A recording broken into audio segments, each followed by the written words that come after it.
LGBT advocacy group. Last Monday, Nikki's 7-year-old daughter Ella made her identity public. And while her school has been supportive, some parents are concerned.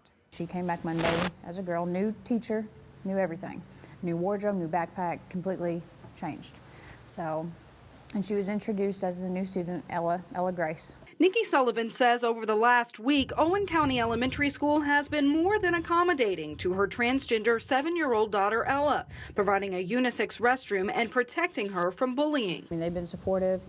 There hasn't been any issues with the school at all. But parents of Ella's second-grade classmates are concerned. I've told my son to be nice when he sees this boy. I've told him to never refer to him as a girl because that's not what he is. Kana Lindsay says Ella's new name and new wardrobe is confusing to other kids, including her own. To me, a boy who on Friday is a boy and Monday decides to be a girl, to me that's a major distraction. You know, I mean, our kids shouldn't have to go through that. I mean, it's one thing, they're older, they're in high school, they're an adult, they can make decisions, but I mean, we're talking about a 7-year-old child, you know, how does a 7-year-old know what they want, you know? Nikki says this isn't about any other child but her own, allowing Ella to be who she has always been. People said that they're going to pull their kids out of the same class and stupid stuff like that, but I mean, I'm not worried about it. And she's amazing, so she's the same kid, different name, different clothes. All right, that was Lisa Hudson reporting. The superintendent of Owen County Schools would not comment on this specific case, but he says it's their job to provide a safe learning environment for all children, regardless of gender, race, or any other specification. So is the 7-year-old too young to identify as transgender? That's our topic this half hour, and we want to hear from you on our Fox 26 Facebook page and Twitter. You can send a tweet, use the hashtag Fox26 for life. In our newsroom again, we have our legal analyst Chris Tritico, our news analyst Mustafa Tamiz, and public policy analyst Jackie Bally. This story, guys, has gotten more than 2,000 comments on our Fox 26 Facebook page, so clearly it's an issue people feel passionate about. Yeah, and let's first talk about the law a little bit. The school is doing absolutely the right thing under the law. They can't discriminate against this child because the child changed his gender identification, even if it was just over the weekend. And so I think the school handled it appropriately in saying let's give her a new classroom, a gender neutral restroom to use, and try to protect her from bullying.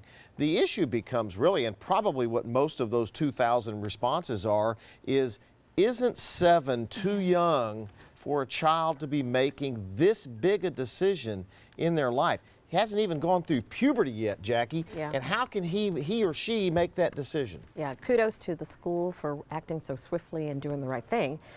And as three of us have mentioned, we have nothing against transgender people.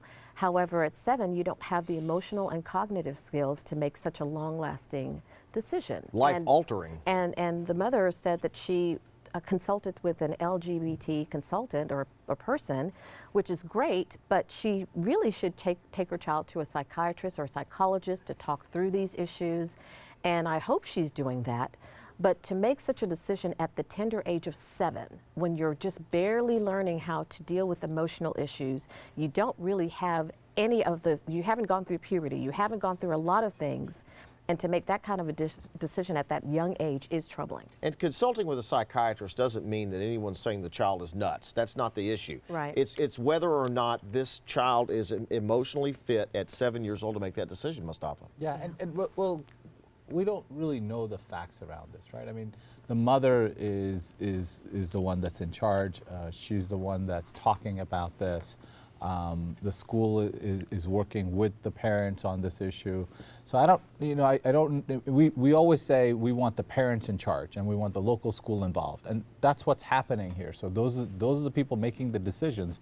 So it's very hard to sit back here, several states away and say this is wrong or this is right. But doesn't a parent have an obligation as a parent to say, let's slow this down a little bit and let's wait and see how you feel when you go to puberty? Now, I don't disagree, but at the same time, I don't know how long this has been going on. Right. I mean, we're just basing our opinions on this small report that's on television. Let me go to Sally. She's monitoring our social media. Yeah, I mentioned that we have a lot of comments on our Facebook page on this particular story, more than 2,000 of them. Darlene says age 7 is too young to decide something that extreme. I knew a kid who wanted to be a puppy, she says. We didn't put a collar on her and send her outside. And a lot of the other comments are really asking whether the school did the right thing by accommodating this child.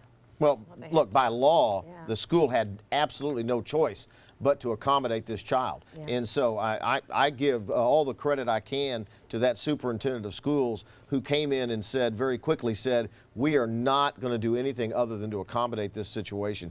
Any other outcome, they get sued. And so he absolutely did the right thing. The question, in my view, is a parenting issue, Jackie, Yeah. when the mom dealing, and this is not easy for a parent. No, we all not have at to all. deal with very difficult situations with our children. I can't imagine dealing with this situation with a child this young, but I do think the parent has an obligation to say, let's wait until you're a little older. Yeah, parenting is just difficult. We all know that. And you know, one of the viewers mentioned about the puppy. I was thinking the same thing, because at this age, you encourage their imagination. At one point, two of my sons wanted to be Superman. That doesn't mean I'm going to say go fly out a window. I mean, as a parent, you have to really curb a lot of it. You have to help them talk through it. But to make such a life-altering decision at such a young age is very troubling. Because if this child decides when she hits puberty, really this was a mistake, that's a hard thing to put back in the box. It would be, but again, we don't know the circumstances. The mom is actually there. She's the one that's making these decisions with her child, with the community, with the school. So it's hard to. You're just not going to commit on anything in this story. Right? Well, it's not about a commitment. I just think that, look, what my big concern is that the name has been publicly released, Right. and so now it's not just in the school, but this is being talked about across the country, and there will be journalists, there'll be photographers, they'll be wanting to take a picture, and that's what we'll be dealing with. All right, we're going to leave it right there. Sally, we'll be back next week wrapping up the hottest stories of the week, and I'm sure that you will cover Sam Houston football next week, right? I'll tell you what, we actually had the highlights today. We had breaking news, and that's why we had to interrupt your Sam Houston highlights. It's Ebola that got you, Sam Houston. Yes. All right, we'll see you next week, guys. All right.